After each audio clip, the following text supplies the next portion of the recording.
Hey guys, Ursula here with Honey Roses, and today I want to show you how I set up my dailies. So I'm just going to jump right in. Here's today. I have my time ladder and my task list and a few other notes in here, like I always signify what's for dinner with a little fork and spoon.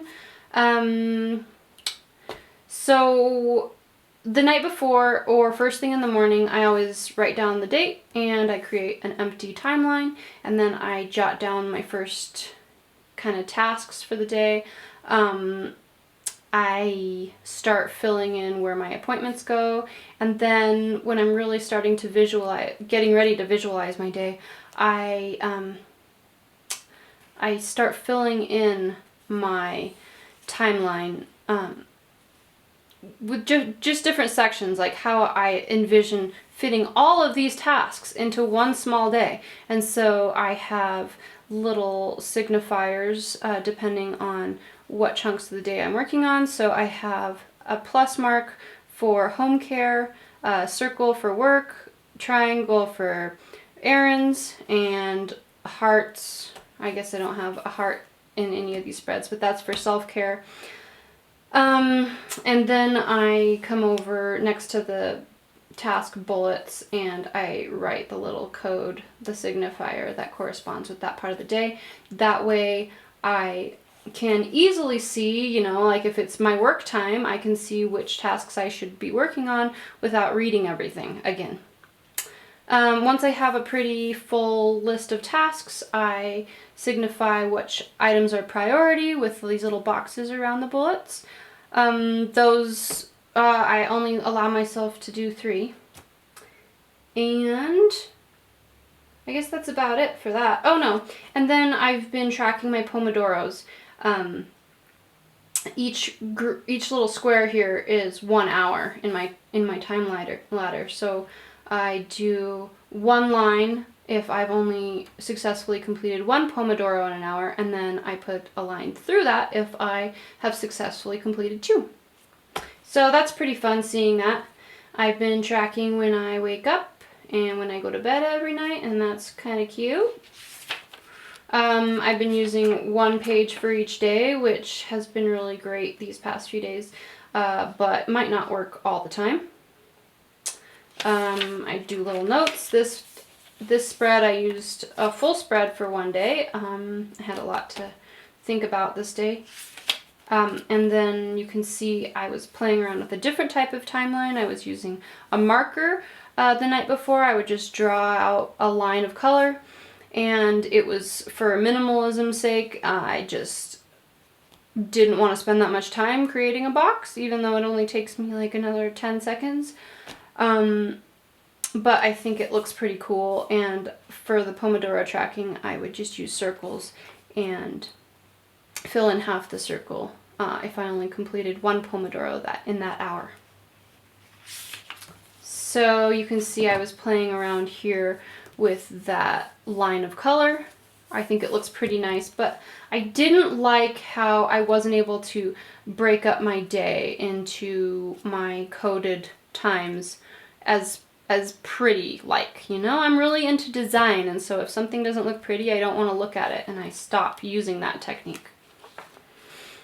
In this spread, I was playing around with the horizontal time ladder, so it's not really a ladder, but it would allow me to fit more than just 2 days on each spread, and I really do like that, but I don't like how my events couldn't match up to my timeline, and I really like to visualize how my events are going to affect my day and getting stuff done. And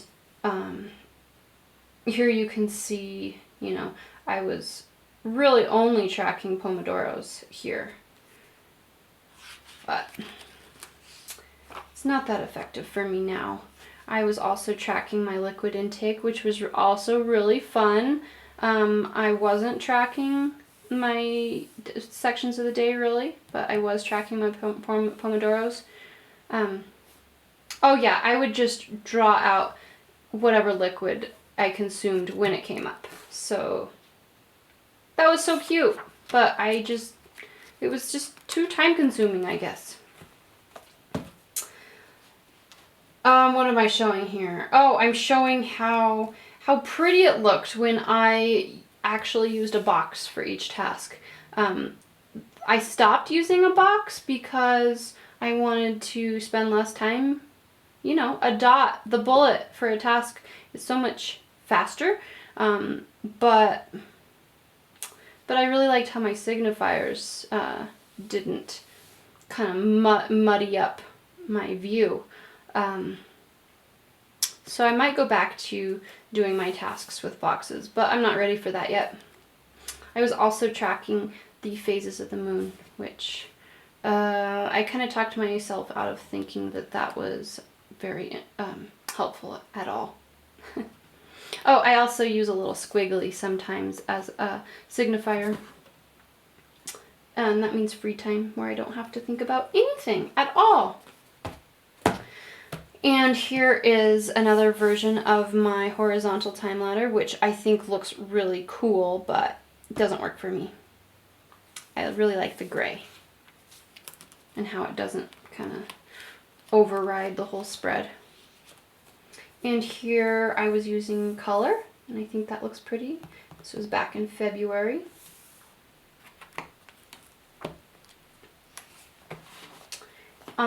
Here is when I first started doing these time ladders. It looks cool in color, I think, but it was kind of a waste of space. Oh, and these are the days of the week. They're just in Spanish, so just in case someone was wondering. And here's one of my first timelines, which I used when I was using one full A5 page per day, which has proven to be a waste of space, I think. But I do like the minimalist timeline. And here's the very first one I ever did, which I think looks really nice, but again, a waste of space.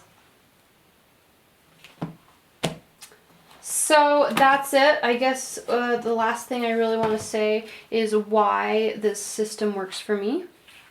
It might seem kind of crazy to some people that I spend so much time on my time ladder, but as you can see, I have a lot of tasks every day that I really need to get to, and I can't forget them. So some people say like you should only write down 3 or 5 tasks per day, but that is not going to work for me. So this way, this time ladder really lets me see what's going on, and once all my signifiers are down, I feel more present-minded. I feel clear as I transition throughout the day. I find comfort to know that all the things that I have to do in a day, there's time allocated for those. And I really think there's power in envisioning each day and making each day as creatively productive as humanly possible without burning yourself out, as I'm so fabulous at doing.